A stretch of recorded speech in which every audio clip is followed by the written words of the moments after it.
A man opens fire inside an Alabama church, shooting his girlfriend, an infant, and the pastor during Sunday morning services. Like a scene straight out of a horror movie. A clown with a knife chasing children around this mobile home park just days before Halloween. A man is dead and a firefighter is in the hospital after a failed rescue attempt at Virginia Beach. Right now, Drew, we just know that at least 6 people have been shot. They're taken here to VCU Medical Center, 2 of them in critical condition. Terrifying moments for a family traveling on I-295 in eastern Henrico as shots are fired at their car. The clerk was standing right here when a man came through and started shooting. The clerk ran back this way and was shot a couple of times.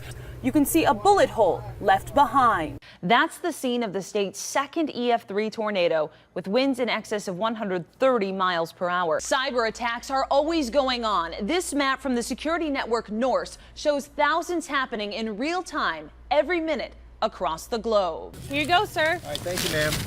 It's like a never-ending line here at Hopewell High tonight. Each car gets 1 case of water to get them through the night. Rain or shine, there's not a single fair weather fan in this crowd. They all love Rayvon Owen, who is the next American Idol. And what you guys are going to have to be doing tomorrow is a lot of this, if you haven't already. But I haven't even gotten a chance to sled yet, so I'm just going to go down here, toss it into meteorologist Ross Runner. Ross, what's going on? These men are still in the hospital tonight, but both of them should survive. One was shot in the bottom, the other in the lower section of his body. Now, police are still working to determine how this happened and why. But one woman I spoke to earlier today doesn't care. She's scared and wants to get out.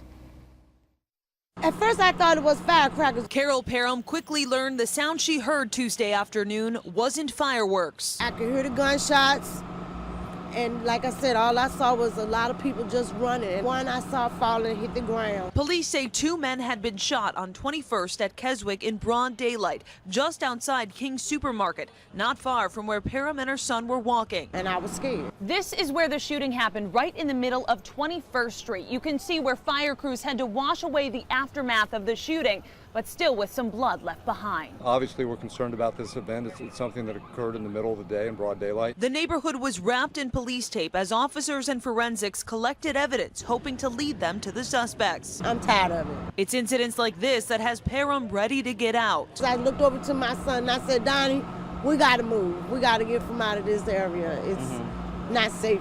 It's not safe at all. But Richmond Police Captain Roger Russell still has faith in the neighborhood. This is a very good community. There's a lot of good folks that live around here. He says a lot of the residents in the area have lived there for a long time, and he's hoping that longevity will help in the investigation. We just want people, if they saw anything that looks unusual or anything that they just flat out know is wrong, to give us a call. They can do it anonymously and let us know what happened. And that number that you can call is 780-1000. That's the Crime Stoppers number. On your side in Richmond, Britni McDonald, NBC12. GRTC provides the vehicles and MV Transportation, a national company, provides the drivers. But both are responsible for customer satisfaction, and they admit they're understaffed and it's causing problems. It's very frustrating when they keep you waiting. Kathy Marks shows us her book of missed appointments and late pickup times in just the past few months. Here's one. Here's one. And so in these cases, you had to actually cancel these services because they never showed up. Right. A GRTC user for about 10 years, she says it's always been a problem. I couldn't get there and I lost my job. As a breast cancer survivor now with lipedema, Kathy relies on GRTC to make it to appointments. She sets up the pickup times and has her ticket ready, but there's days where she's left here waiting, sometimes never making it to those appointments. And they said, well, we'll get you when we can. Along with the lack of punctuality, Mark says she also faces mistreatment. But it's kind of hard when you talk to someone on the dispatch and they're not very nice to you. Marks has filed complaints every time and says she's left waiting for a remedy as well. I've done everything in my power to try to reconcile this problem.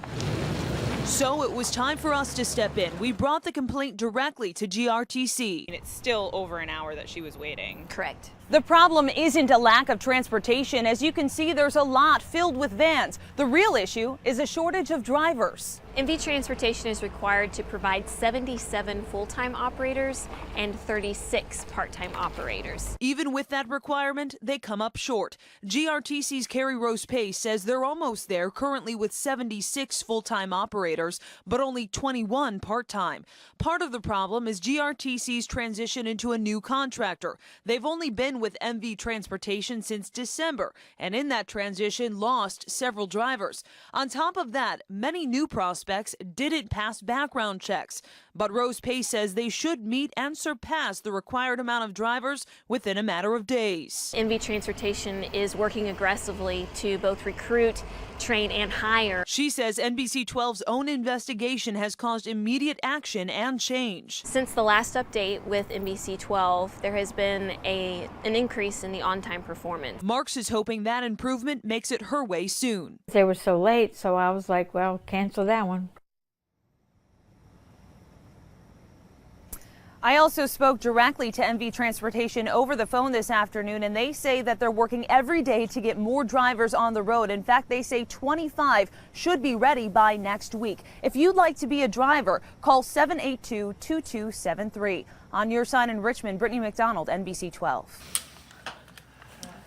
Nick Candarelli has dealt with multiple sclerosis every day for the past 20 years. Sometimes there isn't a magic bullet. It just is. Diagnosed when he was just 29 years old, Candarelli had just been promoted at work and was expecting his first child. Now he's retired at 50, walks with a cane, and says he's in pain every day. You know, it's things that you used to be able to do that you really can't do anymore. It's an unpredictable, progressive, disabling disease without a cure that can deteriorate the body. Bon Secours neurologist John Hennessy, who's seen Candarelli for 2 decades, he's a survivor. And even has a wife with the same illness, calls it an immune attack. The coating on the nerves, the insulation, has been stripped away by an immune-directed reaction. Some of the biggest challenges up front, not even knowing you have it. It may be passed off as it's your nerves, or it's an insect bite. And not knowing where it comes from or how to avoid it. We're not sure exactly what starts off this immune attack, but we do know that the ramifications are that there are different types of symptoms that occur. Those symptoms range from numbness in the limbs and double vision to severe pain and difficulty walking, sometimes even an affected state of mind. Anything within the central nervous system confines can be affected, potentially. But it's not a fatal illness. It's very manageable with several treatment options and ongoing research. I'm extremely hopeful. Like many with MS, Candarelli relies on a weekly injectable medication, using the same one since his diagnosis. And if I wasn't taking Avonex, I'd probably be in a wheelchair. A less developed theory, dramatically changing your lifestyle. My mother, who was already a healthy eater before her recent diagnosis, completely changed her eating habits. Let me give you a look at exactly what I'm talking about. Every single day, she eats this large amount of fruits and vegetables, along with proteins like steak and fish, and totally avoids wheat, dairy, and sugar. It's a theory not widely endorsed by the medical community. I don't know of any magical MS diet except one that's responsible. But combined with medication has shown to drastically reduce symptoms, like in Dr. Wall's case, who wrote a book about her journey through MS and how simply eating a nutrient-rich paleo-type diet took her from getting around in a wheelchair to riding a bike for miles at a time. Montel Williams, who suffered from the disease for years, swears by healthy eating and exercise to reduce pain and inflammation. But perhaps the best treatment is a good attitude and hope for the future. I think the most successful people are the ones who don't forget they have the disease, obviously, but continue to live in spite of the disease. A lot of people think that if you have a chronic illness, that you should just crawl into a hole and just have your life be over. And I don't believe that way. You don't let it define you as a person. On your side, Britni McDonald, NBC12. The U.S. trip of Pope Francis wraps up tonight in Philadelphia. Over the past 6 days, he's gone out of his way to meet the people, and that's exactly what he did again today. While his smile and sense of humor have been on display, he also has some serious words for the faithful. Terrifying moments for a family traveling on I-295 in eastern Henrico as shots are fired at their car. The shooter driving up next to the car carrying a husband, wife, and child. Amazingly, no one was hurt, but at this hour, a gunman remains at large. A crime alert out of Richmond where a man is attacked with a hammer in the city's south side. That man was actually hit in the head Saturday at a motel off Jefferson Davis Highway. According to police, the victim and suspect did not know each other, and the victim admitted to officers that he'd been drinking. Tonight, he's recovering in the hospital. And turning now to Prince William County, where 3 officers were shot in the line of duty, one of them killed. We're learning more about the seconds leading up to the deadly shootout. Stephanie Robusto is live with a closer look at this tragedy now. And Stephanie, tell us about the 28-year-old officer. It was just her first day on the job. Civil rights activist and Reverend Al Sharpton makes a stop in Central Virginia, bringing with him a strong message to Gillfield Baptist Church in Petersburg. And we're learning breaking details on the Colorado Springs Planned Parenthood shooting. Investigators have identified all 3 victims killed inside the clinic. The Richmond skyline is about to get a festive facelift with the annual grand illumination happening this Friday night. The festivities begin at the James Center at 5 o'clock with a giant Christmas tree lighting at 6.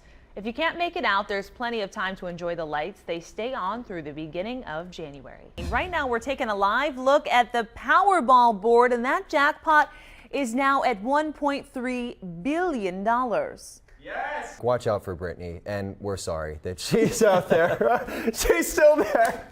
Oh, she Britni. looks like she's trying to make a snow angel. She's not doing it right. You're not going anywhere. Can she hear us? Britni, can you? Good night, guys. We're out here, South Richmond. Have a great night, everybody. I'll be here doing snow angels for the rest of the night. Be safe. That's Britni McDonald, everybody.